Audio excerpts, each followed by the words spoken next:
detenidos durante la concentración colorada denuncia que fue contratado por dirigentes del Partido Colorado para acudir a la convocatoria, pero luego lo abandonaron cuando fue aprehendido por la policía.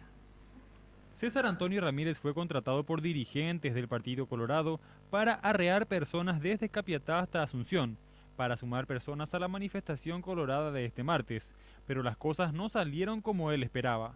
Y nos dijeron que nos iban a pagar, según ellos dijeron, a 100 a 200 mil por persona. Y nos dijeron que llevemos gente. ¿Y vos solés hacer el trabajo de juntar la gente, Sí, llevar? sí, siempre nomás a mí me salían a llamar. Me juntaba a la gente para llevar. ¿Y quién te llama? ¿Quién llama así? Una doctora, no me olvidé un poco su nombre, pero una doctora en la que se va hacia casa y dice, me olvidé un poco su nombre. Solo tenía yo en mi cédula, no, algo que no tenía, y por eso se me retuvo. Y hasta que saltó mi problemita que tuve hace mucho.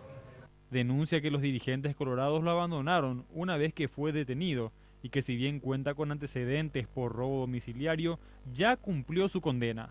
Eso fue ya en el 2012 ya, me acuerdo, 2012. Y por ello salió la vez. Y según yo, no me vino ninguna notificación a mí de lo que tenía mi problema. Yo según me contaban salir en libertad. O sea, vos estuviste preso. Sí, estuve ¿Cuánto preso. tiempo? Estuve 6 meses. 6 meses creo. Sí, 6 meses. Hasta que me dieron mi libertad. En su poder no se encontraron armas de ningún tipo, a diferencia de los otros dos detenidos, Fidelino Espínola Romero y Silvio Eugenio Barrientos, de quienes se incautó municiones y armas blancas. Portar municiones, en este caso, se adecua al tipo penal señalado en la Ley de Armas, artículo 95, producción de riesgos comunes. Y portar armas blancas, lógicamente, al tipo penal señalado en el artículo 235, que habla de amenazas de hechos punibles, es un medio idóneo para poner eventualmente en riesgo la integridad física o la vida de una persona desde una multitud.